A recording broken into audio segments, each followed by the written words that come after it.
Shalom teman-teman, sebelum memulai renungan pada pagi hari ini, alangkah baiknya kita berdoa terlebih dahulu. Dalam nama Bapa, Putra, dan Roh Kudus, amin. Allah Bapa di surga, kami mengucap syukur atas segala penyertaan-Mu sepanjang malam hari, sehingga pada pagi hari yang indah ini kami dapat bangun dengan tidak kekurangan satu apapun, dan dapat merasakan kasih dan penyertaan-Mu dalam kehidupan kami. Ya Bapa, di pagi hari yang indah ini, tak lupa kami juga mohon bimbingan dan penyertaan-Mu sepanjang hari ini. Kiranya Engkau sertai dan Engkau pimpin setiap apa yang akan kami lakukan dan kerjakan. Kiranya apa yang kami kerjakan dapat menjadi berkat bagi sesama dan dapat menyenangkan hati-Mu. Terima kasih Bapa, kiranya kasih dan kuasa-Mu nyata tercurah bagi kami semua pada hari ini. Kemuliaan kepada Bapa, Putra, dan Roh Kudus, seperti pada permulaan, sekarang, selalu, dan hingga segala abad. Amin. Dalam nama Bapa, Putra, dan Roh Kudus. Amin. Buat renungan kali ini, tak ambil dari Kisah Para Rasul pasal 6 ayat 2-4. 7 orang dipilih untuk melayani orang miskin. Berhubungan dengan itu, ke-12 Rasul itu memanggil semua murid berkumpul dan berkata, "Kami tidak merasa puas karena kami melekang firman Allah untuk melayani meja. Karena itu saudara-saudara, pilihlah 7 orang dari antaramu yang terkenal baik dan yang penuh roh dan hikmat, supaya kami mengangkat mereka untuk tugas itu, dan supaya kami sendiri dapat memusatkan pikiran dalam doa dan pelayanan firman."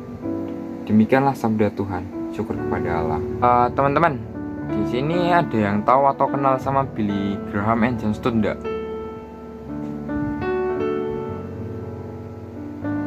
Kayaknya gak ada yang tahu ya. Tak jelasin sedikit yang aku tahu tentang mereka. Billy Graham and John Stott itu seorang rektor dari gereja All Souls di London. Mereka pernah mengadakan sidang di Swiss pada tahun 1974 kalau nggak salah ya, yang membahas tentang kepedulian sosial. Salah satu pernyataan dalam konferensinya itu kalau nggak salah, karena laki-laki dan perempuan diciptakan menurut gambar Allah, maka setiap orang tanpa memandang ras, agama, warna kulit, budaya, kelas, jenis kelamin, ataupun usia itu memiliki martabat yang sama. Karena itu harus dihormati dan dilayani, bukan dieksploitasi. Di sini aku mengungkapkan penyesalan, baik karena kelalaian kami maupun pandangan kami, yang kadang-kadang itu menganggap penginjilan dan kepedulian sosial itu sebagai hal yang terpisah satu sama lain. Teman-teman, pelayanan kabar keselamatan itu berjalan beriringan dengan pelayanan sosial. Dalam ayat 1-7 yang kita baca tadi dari Kisah Para Rasul, membahas atau tertulis tentang sidang yang dilakukan para rasul dan murid-murid Kristus pada waktu itu untuk membahas tentang pelayanan sosial atau diakonia. Melayani meja yang tertulis dalam ayat 2 tadi itu mengandung arti yang berhubungan dengan pelayanan sosial. Para rasul mendengarkan keluhan yang disampaikan tentang ketimpangan yang terjadi karena para janda yang berkekurangan secara ekonomi tidak mendapatkan perhatian, dan oleh karena itu dipilihlah 7 orang yang dipenuhi Roh Kudus untuk melayani sebagai diaken. Kita dari sini belajar teman-teman bahwa pelayanan itu mencakup berbagai aspek yang luas, bukan hanya tentang pelayanan firman, tapi juga pelayanan yang lain seperti yang tertulis dalam ayat-ayat ini. Setiap orang mempunyai karunia masing-masing yang diberikan Tuhan dalam pelayanan, dan kita hendaknya memakai karunia itu selama kita itu hidup di bumi ini. Gak semua orang bisa berkhotbah jago seperti Pak Erik, tapi kita bisa layani di bidang yang lain.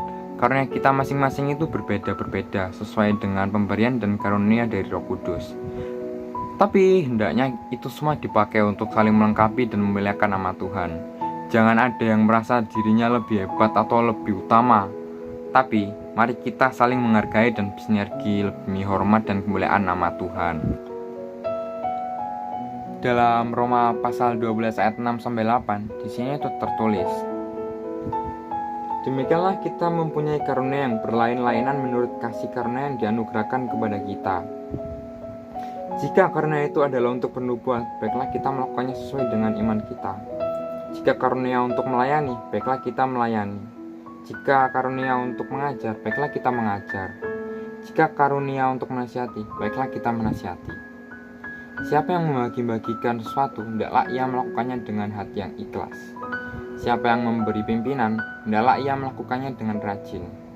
Siapa yang menunjukkan kemurahan, hendaklah ia melakukannya dengan sukacita. Amin. Mari teman-teman, kita pakai hidup kita untuk melayani dan menjadi berkat bagi sama kita. Gunain terus karunia yang diberikan Tuhan. Jangan kita simpan dan biarin aja, tapi terus layani Tuhan dengan penuh semangat, sukacita, dan kesetiaan. Cukup sampai sini ya firman yang aku sampaikan. Mari kita tutup dengan doa. Dalam nama Bapa, Putra, dan Roh Kudus. Amin. Allah Bapa di surga, kami mengucap syukur untuk firman-Mu yang sudah kami dengar pada saat ini. Mengajarkan kepada kami bahwa pelayanan kepada Tuhan ada berbagai bentuk yang dapat kami lakukan sesuai dengan karunia yang telah Bapa berikan kepada kami oleh Roh Kudus-Mu untuk kami pakai bagi kehormatan kemuliaan nama Tuhan. Ajar kami Bapa untuk kami tidak menyimpan karunia yang Tuhan berikan, tapi kami pakai untuk saling melengkapi satu sama lain, untuk membangun tubuh Kristus, melayani sesama, dan memuliakan nama-Mu Bapa. Terima kasih untuk firman-Mu saat ini. Terus selalu berbicara kepada kami ya Roh Kudus, dan pimpin kami supaya kami senantiasa hidup melayani Tuhan dan melayani sesama kami. Berkati kami di sepanjang hari ini ya Bapa. Pimpin kami dalam segala aktivitas, tugas, dan pelayanan kami, dalam studi, dalam pekerjaan, dan dalam segala pekerjaan yang kami lakukan. Terima kasih Bapa, kami sudah berdoa dan mengucap syukur hanya di dalam Kristus Tuhan dan pengantara kami. Amin. Bapa kami yang ada di surga, dimuliakan nama-Mu, datanglah kerajaan-Mu, jadilah kehendak-Mu di atas bumi seperti dalam surga. Berilah kami rezeki kepada hari ini, dan menang kesalahan kami, seperti kami pernah ampuni yang bersalah kepada kami, dan janganlah masukkan kami dalam percobaan, tapi bebaskanlah kami dari yang jahat. Amin. Dalam nama Bapa, Putra, dan Roh Kudus. Sekian. Terima kasih guys. Peace.